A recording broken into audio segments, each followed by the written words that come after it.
Good morning, everyone. Back to Rome today. Back to Rome, which was beginning to emerge as the world's, or the ancient world's, greatest superpower.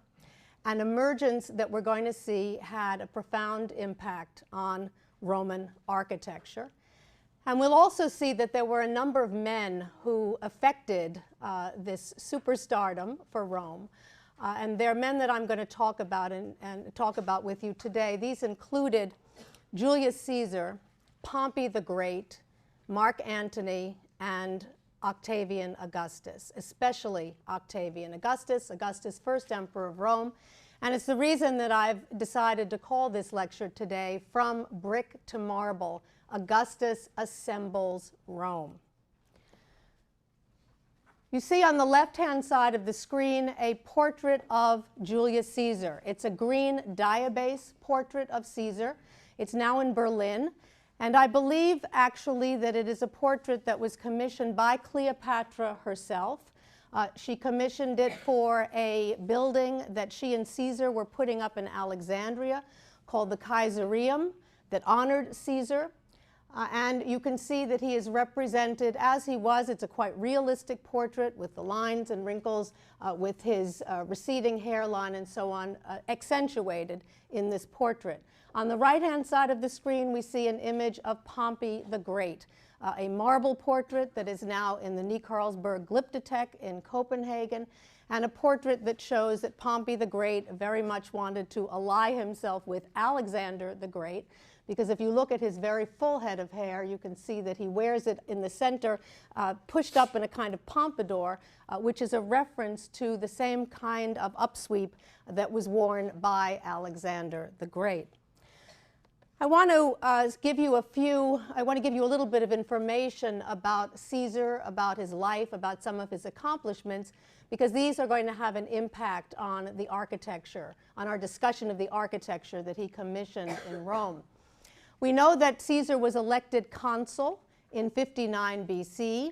He then joined with Pompey the Great and with a man by the name of Crassus to form what is known as the First Triumvirate.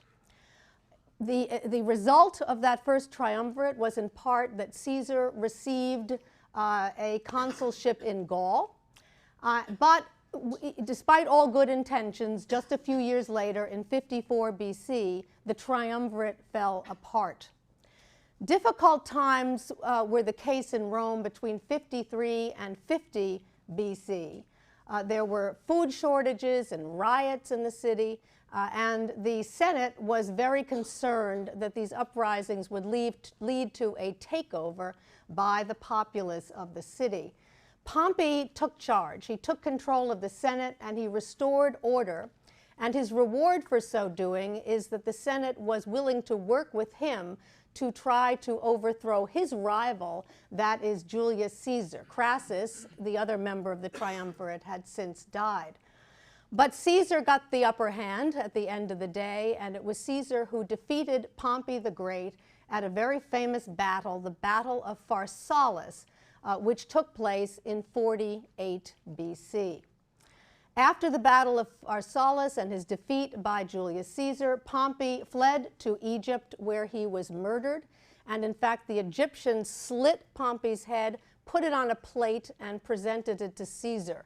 Now, you'd think Caesar would have been happy about that. He wasn't, because although he was thrilled to have defeated Pompey the Great, he did not like seeing the head of a fellow Roman delivered to him on a plate. Caesar, at that point, despite his victory, what was foremost in his mind was his affair with Cleopatra, and he stayed in Egypt with Cleopatra for a period of time. But in 45 BC, by 45 BC, he had returned to Rome. He was acclaimed dictator in that year, in 45. And after that, he pursued fiscal reforms for Rome, and also he commissioned a number of very important public works, and that's where Roman architecture obviously comes into play.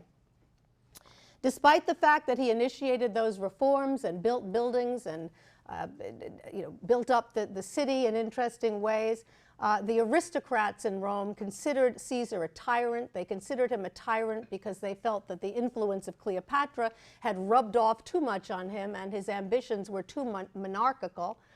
And the aristocrats encouraged his murder, and he was assassinated, as all of you know, by Cassius and Brutus in the year 44 BC on the Ides of March. And he was divinized by the Senate. He was made a god by the Senate in the year 42 BC. In his biography of Julius Caesar, the writer Suetonius, who was a secretary and a biographer to the Emperor Hadrian in the 2nd century AD, Suetonius wrote a biography of the 12 Caesars, a very famous biography that many of you may know served as the basis for Robert Graves' very well-known I, Claudius, which also accentuates, again, the biographies of those first 12 Caesars. And although Caesar himself was dictator, not emperor, he is the first of the Caesars who is covered by Suetonius. And in Suetonius's biography of Julius Caesar, he tells us about some of these major architectural commissions that Caesar embarked on in Rome. And it's interesting to read about these because we'll see that all of them seem to have been the best and the greatest. And I think one of the explanations for this is the time that Caesar spent in Alexandria, in Egypt, with Cleopatra. She wanted to show him the sights, and in fact they went on a very famous barge trip together down the Nile in which she showed him the pyramids and the sphinxes that were there to be seen, and he was extremely impressed by what he saw in Egypt and decided that one of the most important things that he could do, that he could contribute to posterity vis-a-vis Rome, was to make Rome into a city that was the equal of Alexandria, that had similar large-scale buildings and impressive monuments, the way Alexandria did. So he came back to Rome. He undertook this major building project. And Suetonius tells us that he started to build a temple to Mars that Suetonius describes as the biggest in the world. Why? To compete with the buildings of Alexandria. A vast, not just a theater, a vast theater.